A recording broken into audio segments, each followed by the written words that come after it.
I must say, it feels really good to be back here. I was here the first time 9 years ago, 2002. We were following a man with a vision. A man who came and said he was going to stop Japanese whaling in the Antarctic. And we went down with a ragtag bunch of people from various countries around the world on a ship that was way too slow to even catch up with the Japanese whaling fleet.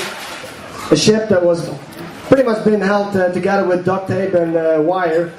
But we still went out there. We still went to the most treacherous seas on the planet. We went down to the Antarctic. We tried to find the Japanese whaling fleet. We didn't even find it in the first season. But we still did it.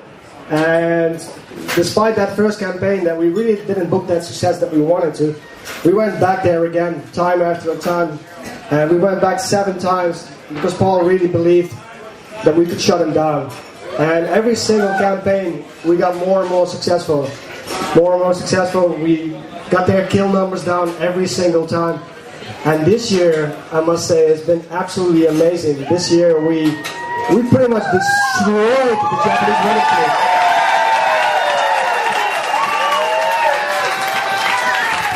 They went back to Japan with the tail behind their legs, limping, crying, whining, saying, "What are we supposed to do? Sea Shepherd is chasing us. What can we do?" Nothing. They cannot do anything because we will be there every single year until they stop killing whales in a whale sanctuary.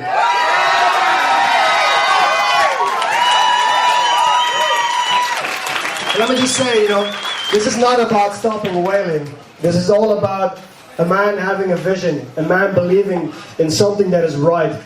Somebody inspiring people from all around the world, that if you really, really, truly, passionately believe in something, you can change the world. And Paul Watson has shown to the world that you can actually do that. And I just want to say, Paul, I want to thank you from the bottom of my heart for doing that. This was a message of hope to the whole world. If you want to believe in something, go out there and do it. You can do it.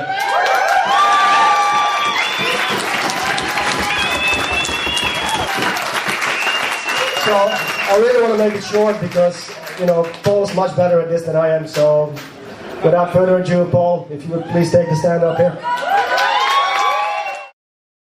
Thanks, Alex. Where do I begin?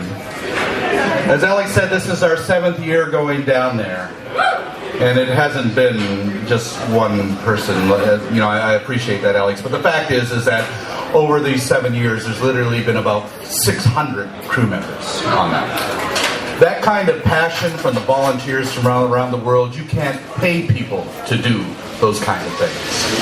And it's that passion from our volunteers, from countries from all around the world, that's what made the difference.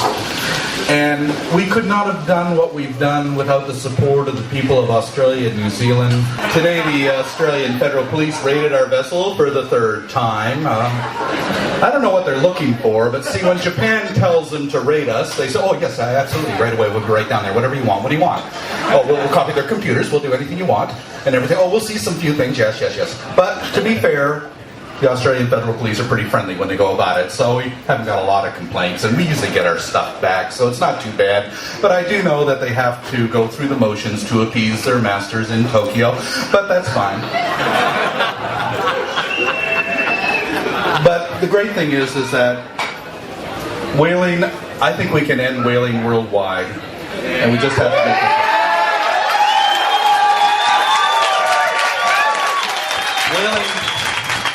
Whaling has no place. Whaling has no place in the 21st century. I don't know, what your experiences are with whales, but I do know that when people come in contact with them, they're not coming into contact with quite any other animal like it. There's something different about whales.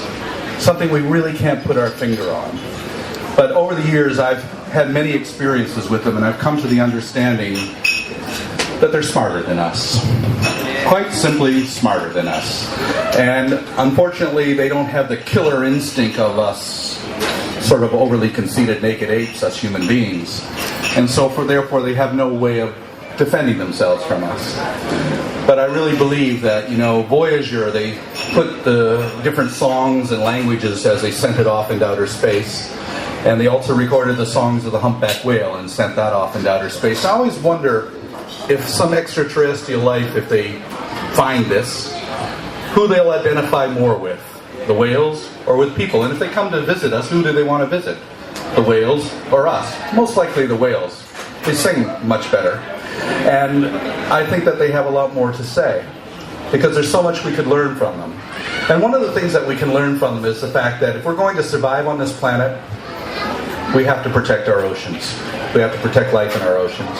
If our oceans die, we die. It's as simple as that. We cannot live on this planet with a dead ocean.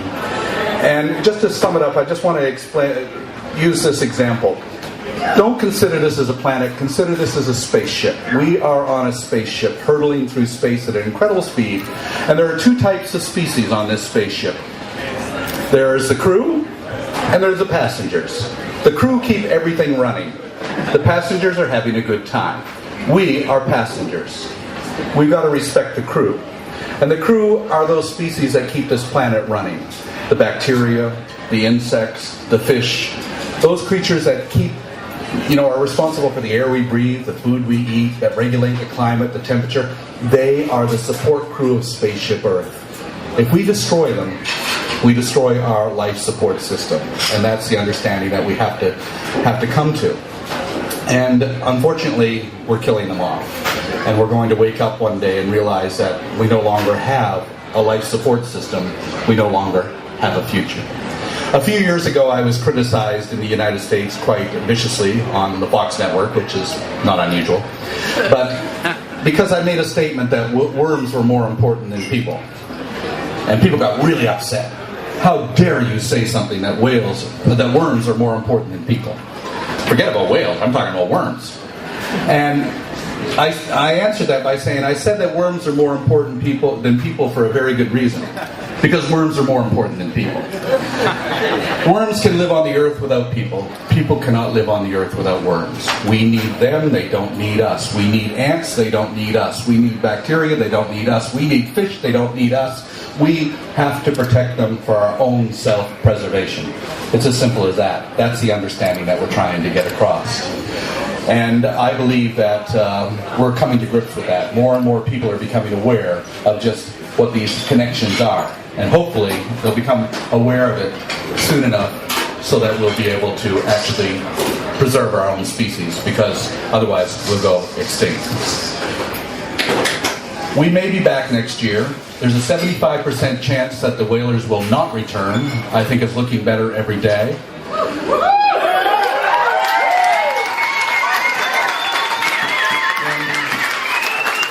In August of this year, the International Maritime Organization, the IMO, will ban all burning of heavy fuel below 60 degrees south.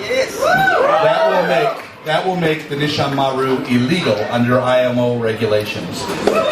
To replace the Nishan Maru will cost them $200 million, and they're already $200 million in debt. They're not going to do it. So I believe they will not be back here next year. But in the event that they are, we will be ready to return. We will never give up as long as they're going down there. Yes.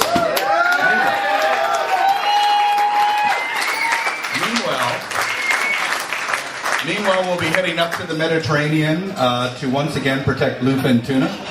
We'll be going and trying to defend whales off of Norway and Iceland, dolphins in Japan, sharks in the Galapagos. One of the things that Alex didn't mention was that he is our director for the Galapagos Islands. And the Galapagos, 10 years ago or 11 years ago, we decided that if we can't save a place as beautiful, as unique, as pristine as the Galapagos, then what can we save? So that's our line in the sand. We have to save and protect the Galapagos Islands. And so that's why we've devoted so much attention to it. And thanks to the leadership of Alex Cornelissen, we have a great working relationship with the Ecuadorian Federal Police and with the park rangers in the Galapagos, and we're making a difference there. And we're really proud of Alex for his leadership on that. And I would like to recognize one other captain who's not here. That's Lockie McLean, and he is the captain of the Gojira. Well, the Australian Federal Police were very upset that the Gojira did not come back today because it has the Australian flag. And they were going to jump on it with all sorts of citations and violations and whatever. but we sent it to Tahiti, where it was welcomed by the Environment Minister of Tahiti, who said, "We're glad you're here, and by the way, can you help us get rid of some poachers in these waters? And we got a boat that we might want to donate to you." So that's the Tahitian government.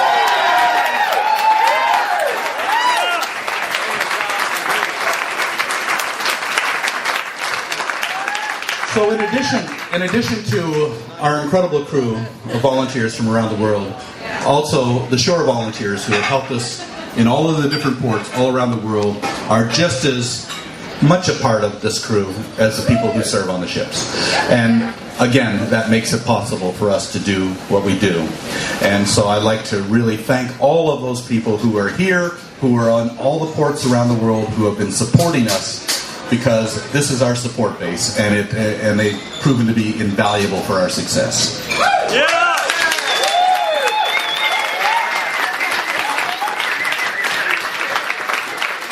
And of course, on top of that are all of our loyal supporters from around the world, people from all different countries, all different walks of life, who provide us with the financial resources to be able to do what we do. Every year we've been going down stronger, every year they've been going down weaker, and that's because we've been getting more and more support. And also it's been very good that we've had our own television show, which isn't that big in Australia, but it is incredibly big in the United States. And that show has really made the Japanese government very, very upset.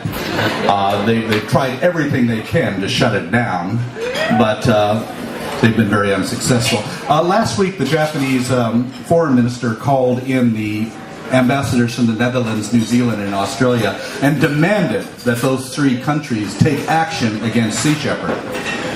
What kind of action? Japan hasn't charged us with a single crime. What kind of action do they want to take? This just is completely bizarre that they think that they're going to take action against us when they themselves haven't charged us with a single crime. So what do? They call us eco-terrorists. You know what my answer to that is? Either arrest us or shut the hell up. It's gotten to the point that if you disagree with somebody, they're a terrorist. We don't even know what a real terrorist is anymore. I can tell you right now, Osama bin Laden would not be caught dead throwing stink bombs onto a tour bus.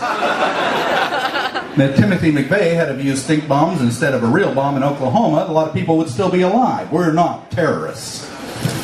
We're pirates. But there's nothing wrong with being pirates, you know. When people started calling us pirates, they said, "Well, that's great. We'll get our own Jolly Roger. Why not? You want us to be pirates? We'll be pirates." Kids love it.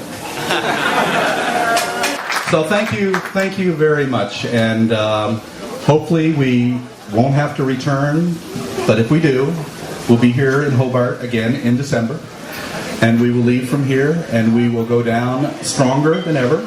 And we will make sure that they retreat ignobly back to Japan once again. Meantime, we're going to go on and take those Viking pirates up in Norway and Iceland on.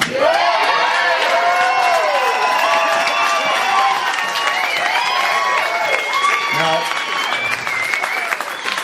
a lot of people have criticized us and said, "Oh, how come you're picking on Japan? What about Norway and Iceland?" People have very short-term memories. In 1986, we sank half of Iceland's whaling fleet. We sent it to the bottom. We destroyed their whale processing plant. We shut them down for 17 years. It's time to go back. Now, you might think sinking a half of somebody's whaling fleet in their harbor and destroying their whale processing plant is illegal. I thought so. I actually flew to Reykjavik to demand that they arrest me. I landed at the airport. There's 150 police officers there to greet me. And the chief immigration officer came up to me and says, "Captain Watson, how long do you intend to stay in Iceland?" I don't know, 5 minutes, 5 days, 5 years, I don't know. He says, "Well, are you admitting to sinking these ships?" "Yeah, we're going to sink the other 2 at the first opportunity." Instead of arresting me, they put me on a plane and told me to go home. The Minister of Justice stood up in the House that morning in Parliament and he says, "Who the hell does he think he is? He comes into our country and demands to be arrested. Get him out of here." They knew that to put me on trial would be to put themselves on trial. Because that is the key to our success. We are not a protest organization. We oppose criminals. And a lot of these criminals are supported by the governments that host them. But the fact is, when it gets right down to the nitty-gritty, they can't defend themselves in a court of law. And we have never been convicted of a felony. We've never injured anybody. We are the cops on the sea cops.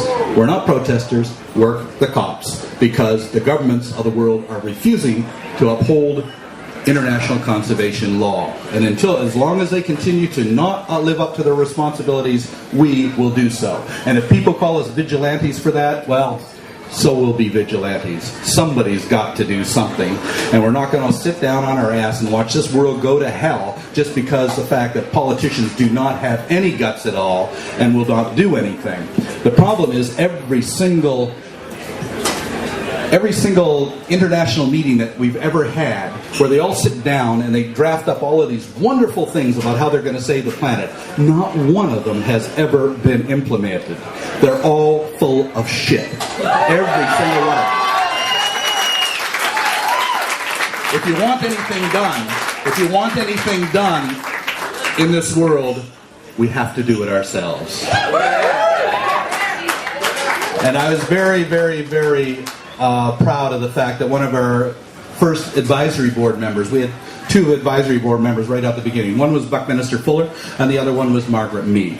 And Margaret Mead was the one who told us never, ever depend upon governments or major institutions to solve any problems. They never have. They never will. All major revolutions come through the passion of individuals and groups of individuals working together. Nothing will ever be solved by government. Nothing.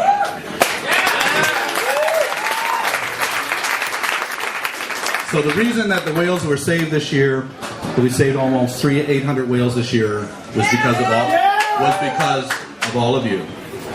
All of you who have invested in the effort to do so. And thousands of people around the world deserve the credit for this. And I would humbly like to thank each and every one, people who are here and people who are not here, for that achievement. Thank you.